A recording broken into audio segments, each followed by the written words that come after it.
Hello everyone, here I am discussing admission से important adjustment. ठीक है, ये इंपॉर्टेंट एडजस्टमेंट में जब भी एडमिशन का क्वेश्चन करोगे ध्यान से समझना। Provision for doubtful debt one of them है, ये इंपॉर्टेंट एडजस्टमेंट है बहुत। जैसे इसकी एडजस्टमेंट में लिखा हो ऑल डेटर्स आर गुड, यानी कि जो बैलेंस शीट में आपको प्रोविजन दे रखी है आप उसे क्या करोगे, कैंसल। कितनी दे रखी है यहाँ पे 1000, क्या करोगे इसे रीवैल्यूएशन में बाई साइड, और डेटर्स आप पूरे 10,000 के लिखोगे, कोई भी प्रोविजन माइनस नहीं करोगे। ऑल डेटर्स आर गुड का क्या मतलब होता है कि प्रोविजन को कैंसिल कर दो। ठीक है, रीवैल्यूएशन की बाय साइड और बैलेंस शीट में डेटर फुल अमाउंट से आ जाएंगे।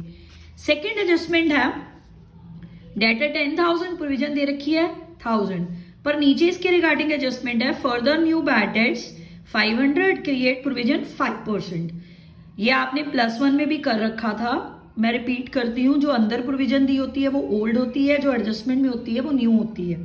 अब आप इसे कैसे करोगे, अब यहाँ पे फर्दर बैड डेट्स का मतलब न्यू बैड डेट्स है, ये क्रिएट प्रोविजन का मतलब है न्यू प्रोविजन, जो अंदर दे रखी है उसका मतलब है ओल्ड प्रोविजन।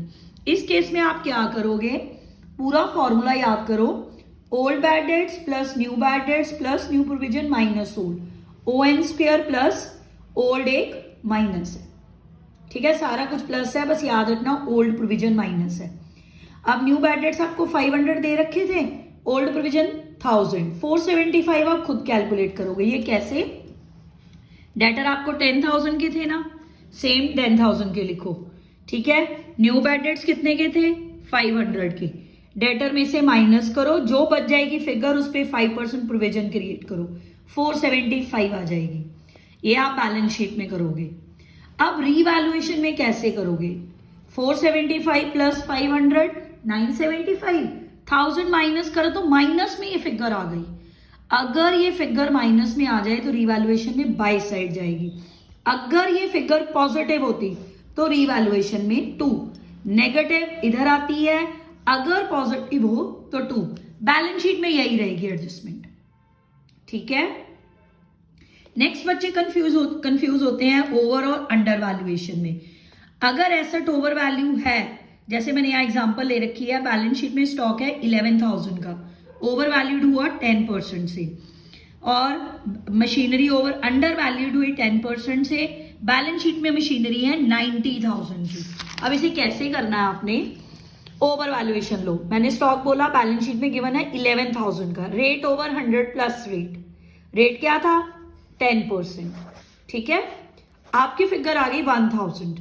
अब क्या करोगे, फिगर थी ओवर वैल्यूएशन, अब आप क्या करोगे, कैंसल करोगे, स्टॉक को डेबिट साइड लिख दोगे, क्रेडिट नहीं सॉरी डेबिट लिखोगे, डेबिट। ओवर वैल्यूएशन कर दी, अब रिड्यूस कर दो एसेट को, फॉर्मूला प्लस का, पर रीवैल्यूएशन में डेबिट आएगा, बैलेंस शीट में माइनस होएगा।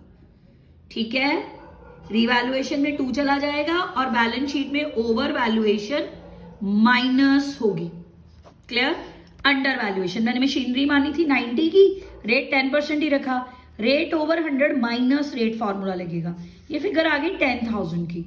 अब केस है अंडर का, अंडर के केस में आप क्या करोगे, रीवैल्यूएशन में इंक्रीज कर दोगे, बैलेंस शीट में प्लस कर दोगे। ओवर में क्या करा, डिक्रीज करा और माइनस, अंडर में क्या करा, इंक्रीज करा और plus. Clear, next important adjustment है कैपिटल एडजस्टमेंट्स। ये आपको क्वेश्चन में ध्यान से पढ़ना पड़ेगा। ये 2 केसेस हैं, कौन सा केस दे रखा है, on the basis of new partners capital account, adjustment made through cash and current. Second तो बहुत इजी है, पूरे क्वेश्चन में कहीं भी न्यू पार्टनर की कैपिटल नहीं गिवन तो समझ लेना सेकंड केस है। फर्स्ट में लाइन ध्यान से पढ़ना कि बेसिस लिखा होगा कि न्यू पार्टनर की कैपिटल को बेस लेके पुराने पार्टनर्स की कैपिटल को एडजस्ट करो, और जो एडजस्टमेंट की फिगर है वो कैश या करंट के थ्रू एडजस्ट करो। सपोज करो न्यू पार्टनर सी है, 10,000 कैपिटल है, 1/5 के लिए आया।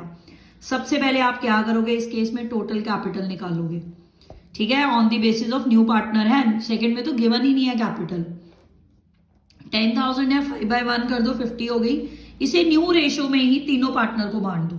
सपोज मैंने लिया 311 30 10 10 आ गई, 3/5 1/5 1/5, 50,000 पे लगा दो। यहाँ पे टोटल कैपिटल कैसे निकालोगे, न्यू पार्टनर की कैपिटल गिवन होगी, उसी के शेयर का रेसिप्रोकल कर देना। तो आपके पास टोटल कैपिटल आ जाएगी। टोटल को आप न्यू रेशियो में तीनों पार्टनर को डिस्ट्रीब्यूट कर देना, ठीक है। अब लिखोगे कैसे, कैपिटल अकाउंट में जो डिस्ट्रीब्यूट करा टू बैलेंस कैरी डाउन आ जाएगा वो। अगर कैरी डाउन पहले आ गया तो बैलेंसिंग फिगर टू कैश या करंट या बाय कैश या बाय करंट आ सकती है। अगर टू कैश आएगी बैलेंस शीट के कैश में माइनस, अगर बाय कैश आएगी बैलेंस शीट के कैश में प्लस।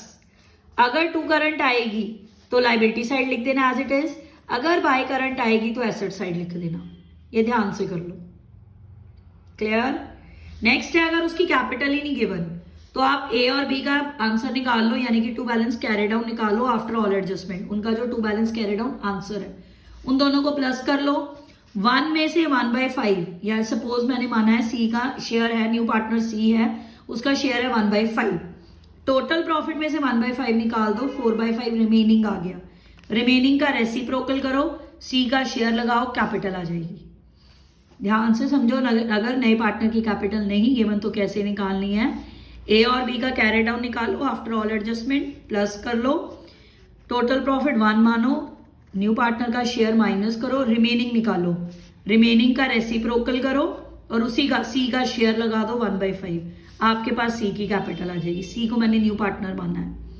याद रखना कैपिटल हमेशा कैश में होती है। अब लिखोगे कैसे, अब उसका कैपिटल अकाउंट बना रहे हो ना, बाय कैश लिख देना, सी में पैसे डालो, बाय कैश लिख के सी, और बैलेंस शीट में कैश में प्लस कर देना सी की कैपिटल को, क्योंकि कैपिटल हमेशा कैश में होती है। अच्छा एक बात ना, इसमें कई बार इस सेकंड केस में एडजस्टमेंट आ जाती है, जैसे लिखा हो 20% adjusted capitals of A and B.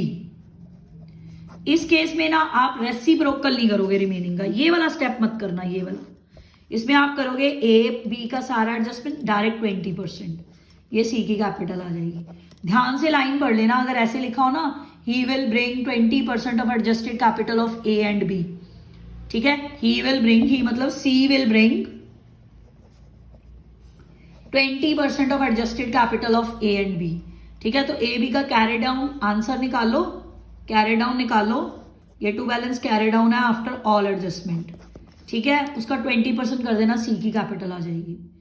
ये ना रेयर केस होता है पर हो सकता है, ठीक है। ध्यान से पढ़ लेना, ऐसे कोई रेशो में दे रखा हो तो डायरेक्ट लगाना है, रिमेनिंग नहीं निकालना। रिमेनिंग जैसे इस केस में हमने रिमेनिंग निकाला है, इस केस में नहीं निकालना, ठीक है। ये कुछ पॉइंट माइंड में रखना while doing the question of admission, बहुत इंपॉर्टेंट है, क्योंकि बोर्ड में इसी के साथ चॉइस आएगी। इसलिए एडमिशन की कैपिटल एडजस्टमेंट और ये जो मैंने 2 इंपॉर्टेंट अंडर और ओवर और प्रोविजन की करवाई है, keep in mind. Thank you very much.